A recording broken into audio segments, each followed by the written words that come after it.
기도드립니다. 아멘. 오늘 함께 보실 하나님의 말씀은 예레미야서 43장입니다. 제가 가진 구약성경 1122쪽입니다.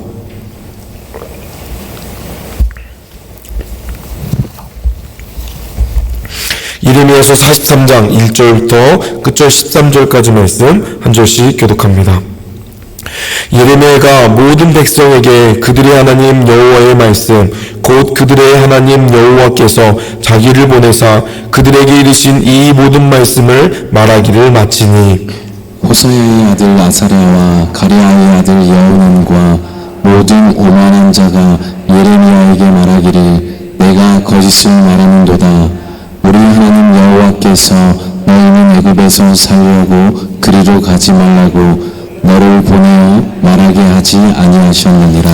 이는 네리야의 아들 바룩이 너를 부추겨서 우리를 대적하여 갈대아 사람의 손에 넘겨 죽이며 바벨론으로 붙잡아 가게 하려 함이라.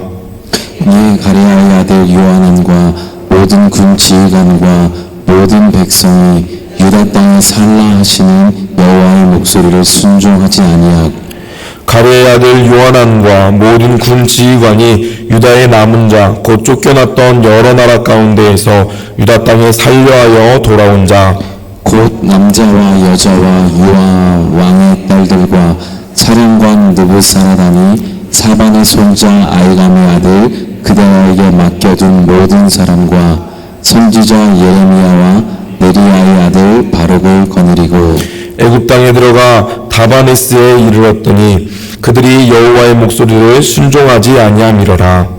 다바네스에서 여호와의 말씀이 예레미야에게 임하여 이르시되 너는 유다 사람의 문 앞에서 내 손으로 큰 돌 여러 개를 가져다가 다바네스에 있는 바로의 궁전 대문의 벽돌로 쌓은 축대의 진흙으로 감추라.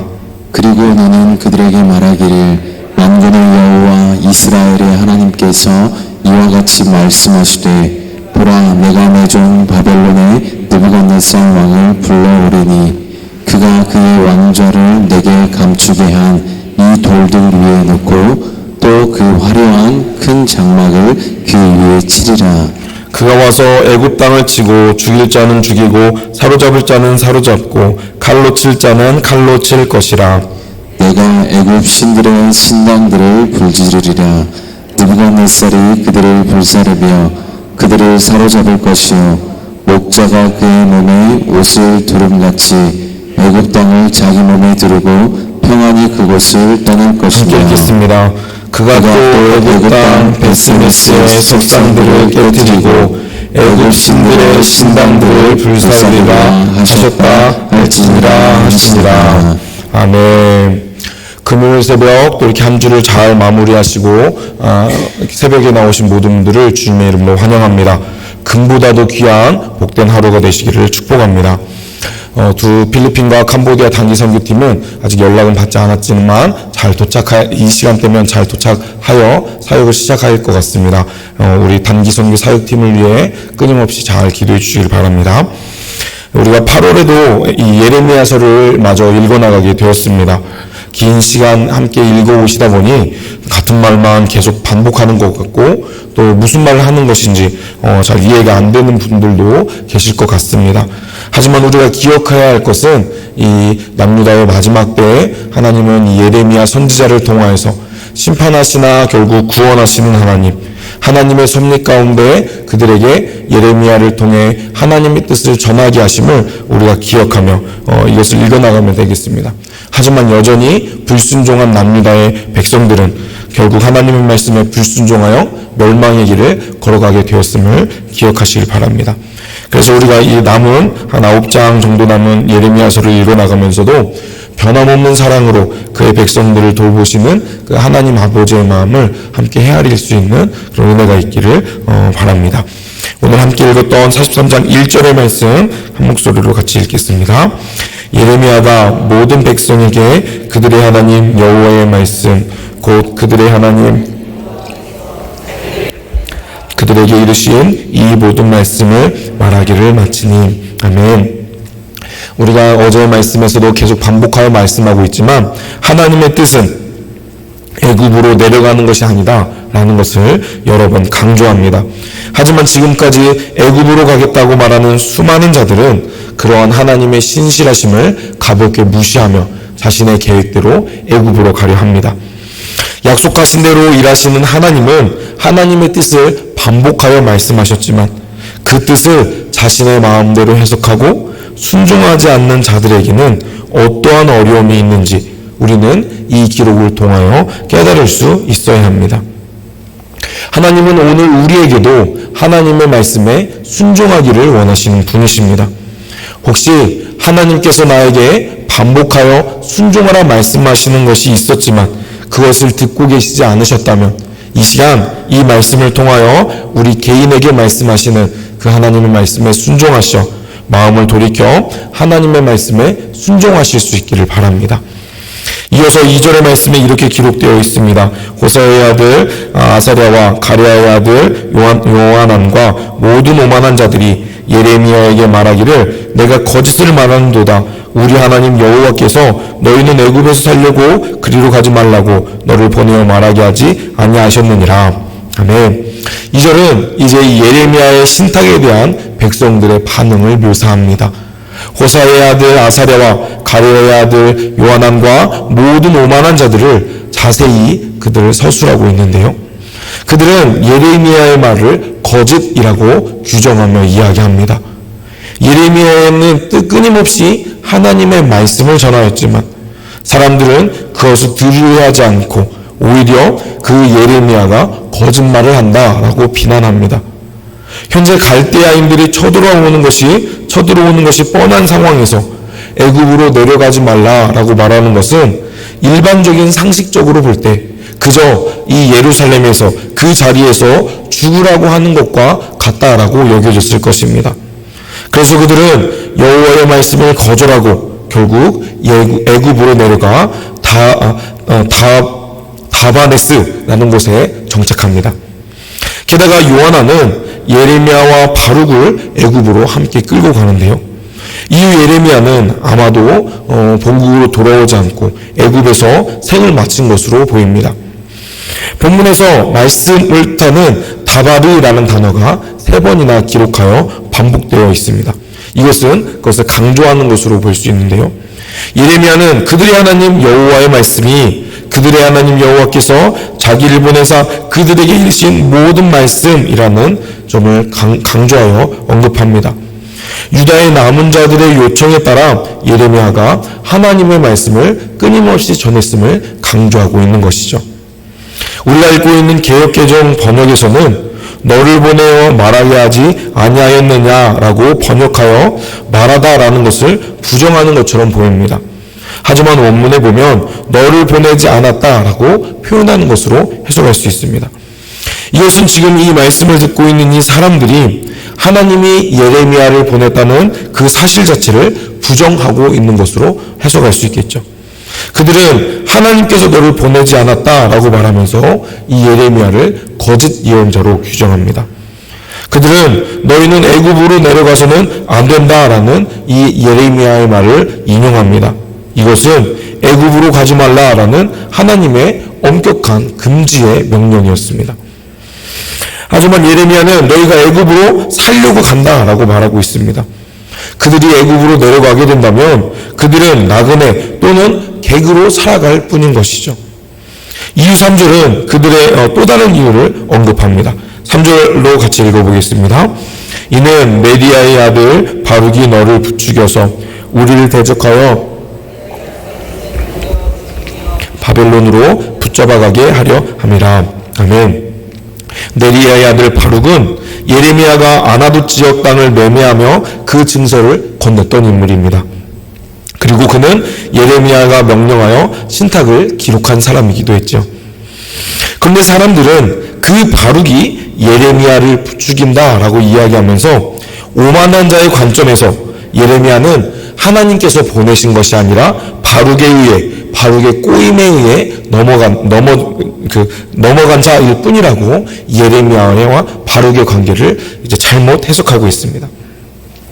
그래서 예레미야가 자신들을 바벨론의 손에 넘겨 죽음으로 몰아가려 한다라고 생각하여 말하고 있는 것이죠. 4절은 다시 가레야의 아들 요하난, 모든 군 지휘관, 모든 백성들을 언급하며 그들이 유다 땅에서 살려 하시는 여호와의 말씀에 순종하지 않았다라고 서술합니다. 이것은 애굽으로 가지 말라라는 예레미야의 선포와 동일한 의미였던 것이죠. 요하난 또 그를 따르는 자들이 예레미야를 거짓 예언자로 규정하며 그의 말을 듣지 않으려 노력하지만 예레미야는 자신을 참 예언자다, 하나님의 말씀을 전하는 자다라고 묘사하고 있습니다. 그들은 유다 땅에서 살려고 돌아온 자들로 다시 애굽으로 내려가 결정하여 행동합니다. 41장에 따르면 이 저자는 그들이 애굽으로 가려고 베들레헴 근처에 있는 게롯 김함에 머물렀다라고 기록합니다. 그들은 예레미야의 예언을 듣고 결심을 굳힌 것이 아니라 이미 자신들은 살 길을 모색하여 애굽에 가려 하였고 예레미야에게서 하나님의 뜻을 물은 것으로 보입니다. 따라서 그들은 자신들의 결심에 하나님이 허락해 주실 것들을 기대한 것이죠. 자신들의 뜻은 정하였고 하나님의 뜻이 그 뜻에 맞기를 그런 소망했던 연약한 자의 모습이었습니다. 그들은 하나님의 뜻에 내 뜻을 맞추는 것이 아니라 내 뜻에 하나님의 뜻이 맞추어지기를 기대하였습니다. 하지만 이러한 반응은 매우 어리석은 반응입니다. 우리는 하나님의 뜻에 우리의 삶을 맞추어야 합니다. 내가 원하는 대로 하나님께 들어달라고 떼쓰는 것이 아니라 하나님께서 원하시는 뜻에 그 뜻을 내가 분별하여 내 삶을 그 뜻에 맞추어가는 것, 그것이 바람직한 그리스도인의 모습인 것이죠. 여기 모인 모든 성도님들이 하나님의 뜻에 내 뜻을 맞추는 복된 믿음을 가지시기를 주님의 이름으로 축복합니다. 그런데 그들은 이제 예레미야가 말씀하시는 하나님의 뜻과 자신들의 기대가 다르자 느부사라단이 사반의 손자 여호야김의 아들 그다리에게 맡겨준 모든 사람, 그리고 예언자 예레미야와 네리야의 아들 바룩을 거느리고 그들과 함께 애굽으로 향하는 결정을 합니다. 6절은 요하난이 이끌고 가는 사람들의 목록을 기록합니다. 이스마엘이 유다 백성을 억지로 끌고 암몬으로 갈 때 요하난은 이스마엘로부터 그들을 구하였습니다. 하지만 이제 그 요하난이 백성들을 이끌고 애굽으로 가려 합니다. 따라서 이 요하난의 일행의 행위는 미스바에 남아있는 모든 백성을 사로잡아 암몬으로 떠나려 했던 이스마엘의 행위와 비교되어 있는 행위입니다. 그리고 그들은 백성만 끌고 간 것이 아니라 예언자였던 예레미야와 네리야의 아들 바룩까지도 끌고 갑니다. 무엇보다 예레미야는 그들의 계획을 지지하는 인물이었고 요하난의 신탁 요청에 애굽으로 가서는 안 된다라고 선포하였지만 그런 그들 또한 요하난은 끌고 갑니다. 즉 요하난이 예레미야를 애굽으로 갔다라는 기록은 예언자가 끌려갔음을 암시하는 것입니다.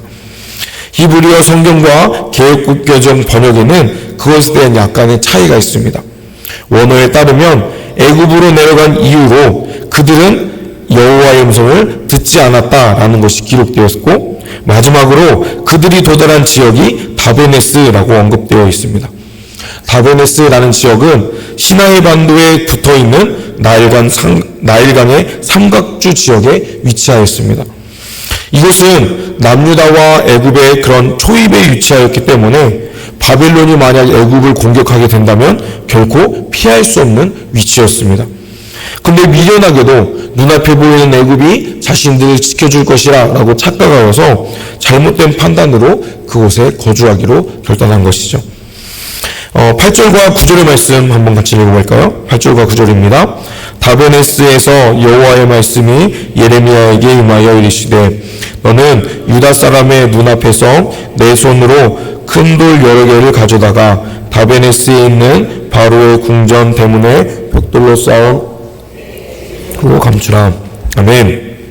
이제 8절부터는 다베네스에서 메시지가 선포됩니다. 7절까지는 이제 남유다의 예루살렘에서 그 이야기가 진행되었다면 8절에서는 이제 그 다베네스라는 곳에서 새롭게 하나님의 말씀이 시작되었음을 기록합니다. 이런 공간적인 차이는 우리에게 하나님은 어느 곳에나 계신 분이심을 알려주고 있습니다. 하나님은 예루살렘에 뿐만 아니라 비록 그들이 하나님의 불순종하여 간 그 다베네스라 할지라도 하나님은 그곳에서도 하나님 말씀을 이어가신다라는 사실을 우리가 기억합시다. 하나님은 언제나 어디서나 우리와 동행하기를 원하시는 분이시고 충분히 동행하실 수 있는 분이십니다. 교회에서는 하나님의 뜻대로 살아가는 자처럼 보이지만 삶으로 돌아가 하나님이 없는 자처럼 살아간다면 그것은 하나님이 어떠한 분이신지 모르는 자의 모습입니다.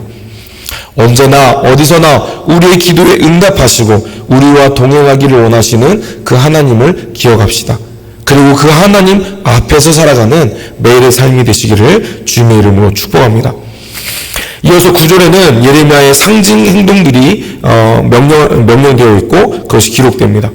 본문에 사용된 파묻다, 진흙, 바닥이라는 단어는 우리에게는 조금 유사성이 없어 보이지만 히브리 원어에는 이 세 단어가 유사한 그런 발음을 공유하고 있다고 합니다.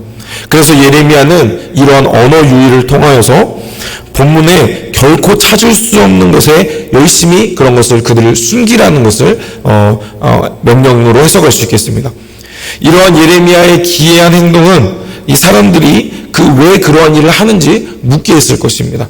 그래서 예레미야는 그러한 행동을 통하여서 상징 행동을 통하여서 하나님께서 무엇을 말씀하시는지를 이어 설명합니다. 10절과 11절의 말씀 같이 읽어보겠습니다. 그리고 너는 그들에게 말하기를 만군의 여호와 이스라엘의 하나님께서 이와 같이 말씀하시되 보라 내가 내 종 바벨론의 느부갓네살 왕을 불러오리니 그가 그의 왕자를 내가 감추게 한 이 돌들 위에 놓고 또 그 화려한 큰 장막을 그 위에 치리라. 그가 와서 애굽 땅을 치고 사로잡는 자는 사로잡고 칼로 칠 자는 칼로 칠 것이라. 아멘. 이제 예레미야가 돌을 숨긴 그런 위에 새로운 왕자가 서게 될 것이고 너희들이 그 보좌를 보게 될 것이다 라고 해석하게 하십니다. 그리고 이것은 바로의 궁전 입구에 위치되어 있었는데요. 새로운 돌들 위에 새로운 왕자가 세워짐으로 바로 이 궁전이 파괴될 것임을 예언한 것입니다. 예레미야는 그 왕자의 주인을 느부갓네살이라고 구체적으로 언급합니다. 그리고 그들의 살해에 대한 책임을 물어서 느부갓네살이 유다를 징계할 것이고 그뿐 아니라 애굽도 공격받을 것임을 예언하게 하십니다. 느부갓네살은 애굽 전체를 정복하지는 못합니다. 하지만 이스라엘이 거주한 다베네스는 그의 수중에 넘어가게 될 것입니다. 이로써 예레미야는 애굽으로 도피한 자들이 결코 애굽의 그것이 안전한 곳이 되지 못할 것임을 선포합니다. 바벨론은 애굽을 칼로 칠 것이고 이것은 예레미야가 요한안과 그 무리가 요청한 신탁에 대한 선포였고 이 바벨론 군대에 의해 애굽이 짓밟히게 될 것임을 묘사한 것입니다. 그리고 애굽을 침략한 바벨론은 오히려 평안히 돌아가게 될 것임을 예언하고 있습니다. 마지막으로 예레미야는 바벨론이 애굽의 신들을 불사를 것임을 예언합니다. 그리고 13절은 이 애굽의 거주민뿐만 아니라 애굽의 신들도 심판당할 것임을 이야기합니다. 마지막으로 13절의 말씀 같이 읽겠습니다.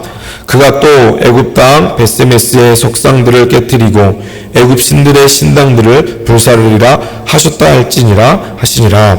아멘. 이제 이 바벨론을 심판의 도구로 사용하시는 하나님께서 이방인, 범죄한 이방 신들까지도 심판하시는 모습을 보여주심으로 하나님은 이스라엘의 하나님뿐만 아니라 열방의 역사의 주관자이심을 선언하며 이 43장의 기록이 마무리되어집니다. 말씀 맺겠습니다. 본문에 오만한 자들은 자신들이 원하는 답을 듣지 못하자 이 예레미야를 거짓 선지자로 몰아갑니다. 그리고 심지어 그 배후에 바벨론에 넘기려는 바룩의 음모가 있다라고 거짓된 주장까지 합니다. 그리고 예레미야의 경고를 듣지 않고 결국 애굽 땅에 내려가죠. 그곳은 안전이 아니라 재난이 기다린다라고 반복하여 이야기하였지만 자신들의 생각과 고집을 꺾지 않고 그곳으로 가게 됩니다. 선지자를 인정하지 않으니 그가 경고한 하나님의 말씀도 그들은 두렵지 않았던 것이죠. 그들은 5판을 넘어서 5만으로 화를 자초하게 되었습니다. 그래서 결국 그들은 바벨론에 의해 애굽이 파괴될 때 하나님을 떠나서는 안전한 곳이 없음을 그들은 미련하게도 경험하게 될 것입니다. 세상과 세상의 것들은 우리가 의지할 대상이 아님을 우리가 기억합시다. 험한 것을 선망의 대상으로 삼는 것은 매우 바보스럽고 위험한 일입니다. 오늘 하루 하나님의 말씀에 순종하지 않았던 오만한 자들의 모습을 기억하면서 나도 그들과 같은 모습을 가지고 있는 것은 아닌지 우리가 삶을 돌아봅시다. 그래서 우리가 순종하는, 말씀에 순종하는 그런 복된 하루가 되어야겠습니다. 그리하여 오늘 하루 하나님의 말씀에 옳은 반응과 선택을 하여 하나님께 칭찬을 받고 하나님께서 예비해 두신 충만한 복을 누리시는 저와 여러분이 되시길 주님의 이름으로 축복합니다. 사랑의 주님, 오늘 예레미야서 말씀을 통하여서 결국 하나님의 말씀에 불순종한 자들은 멸망을 경험하게 됨을 함께 생각해보게 하신 감사합니다. 나의 생각과 나의 뜻에 하나님의 뜻을 맞추는 것이 아니라 나의 삶이 하나님의 뜻에 부합한 삶인지 하나님께서 나에게 원하시는 것이 무엇인지 우리가 생각하며 그 뜻대로 우리의 삶을 채워갈 수 있도록 주님 함께하여 주옵소서. 우리가 미련한 선택을 하지 않기 원합니다.